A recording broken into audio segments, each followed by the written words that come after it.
자동차 리콜 관련해서 좀 질문 드릴게요. 장관님,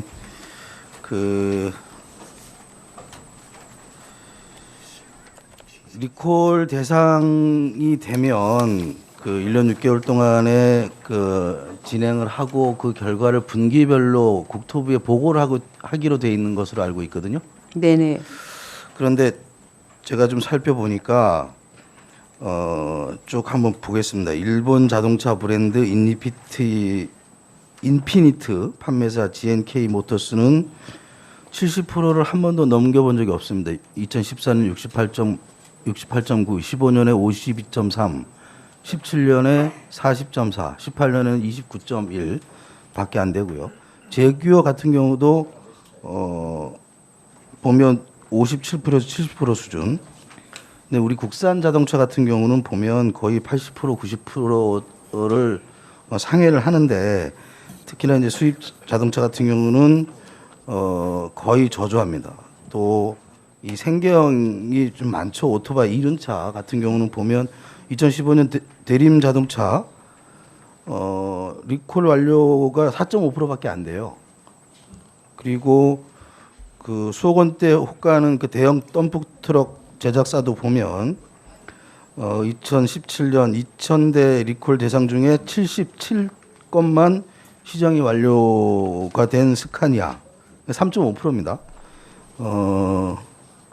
그리고 만트럭 버스 코리아 또 한 30에서 50% 정도밖에 이렇게 리콜 이행 실적이 안 나오는데요. 여기에 대해서 국토부가 알고 있었을 거라고 보는데 이게 왜 이렇게 시정이 잘 안 되고 국민의 안전 문제와 좀 직결된 문제인데 왜 이게 계속 이렇게 제대로 진행이 안 되고 있는지 한번 여쭤보고 싶습니다. 예, 저희가 그 제작사로 하여금 시정률이 저조할 때는 리콜 재통지를 하도록 독려하고 있고요. 또 자동차 검사를 받을 때 리콜을 반드시 안내하도록 하는 것이 시행 중에 있습니다. 실효성을 확보하는 방안에 대해서 의무화하는 방안에 대해서 검토하겠습니다. 17년 12월에 국토부와 교통안전공단 전국 자동차 검사 정비 사업조합 연합회 간의 업무협약을 체결해서 자동차 검사 시에 리콜 정보를 제공하고 있습니다. 예.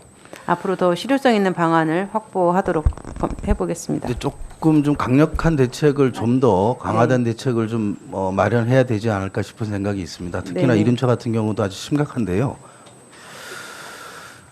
우리 고령 사회 우리 고령 운전자 문제 그리고 고령 보행자 문제 잠깐 좀 말씀을 드려보고 싶습니다. 지금 운전면허 반납 제도를 시행하고 있는 지자체도 많이 있고 한데요. 우리 고령 운전자들이 사실은 이제 대도시 같은 경우는 각종 교통 인프라가 갖춰져 있기 때문에 운전면허 반납해도 다양한 교통수단을 이렇게 이용할 수가 있는데 시골 지방 같은 경우는 참 어렵거든요. 이랬을 때 이분들한테 자꾸 운전하지 말라라고 할 게 아니라 그분들이 운전을 하는데 불편함이 없도록 좀 우리가 이제 좀 나서야 될 때가 좀 되지 않았나 싶은 생각이 있습니다. 이제 특히나 이게 운전 문제는 관련 부서들이 다 달라요. 교통 인프라가 좀 부족하니까 시내버스를 좀 연장해 달라고 하면 그거는 자치단체 사무고 도로는 또 국토부 사무고 신호 체계 같은 것들을 좀 변경하고자 하면 이것도 이 경찰청 소관이고 그러다 보니까 실제 이제 이용하는 우리 어르신들은 참 많이 불편한데 담당하는 부서들이 다 다르다 보니까 이게 고쳐지지가 않습니다. 그래서 앞으로 이제 도로를 설계하는 과정, 그러니까 하는 과정에서도 이런 문제들을 운전하지 마시라고 할 문제가 아니라 우리 어르신들이 조금 더 운전을 좀 편하게 할 수 있게 이렇게 좀 고쳐나가야 되지 않겠나 싶은 생각이 있고 또 보행자 사고들이 지금 노령자 보행자 사고가 계속 해마다 좀 늘고 있어요. 늘고 있는데 이 문제도 보면 어떤 부분은 경찰청이 이 책임을 져야 될 부분이고 예를 들면 어르신들이 지금 신호를 건너는데 어르신들 걸음으로 절대 그 신호를 못 건너갑니다. 그런데도 이제 이런 것들이 관련된 부서들이 다 다르다 보니까 쉽게 고쳐지기가 참 어려운 문제들이 좀 많이 있습니다. 그래서 이런 문제와 관련해서 우리 국토부랑 경찰청이나 행안부가 조금 더 적극적으로 협력 체계를 좀 구축을 해서 어르신들 운전이라든가 그리고 보행 관련해서 안전하게 좀 다니실 수 있도록 조금 그 적극적 노력을 좀 해주십사 부탁을 좀 드리겠습니다. 네, 잘 알겠습니다. 예.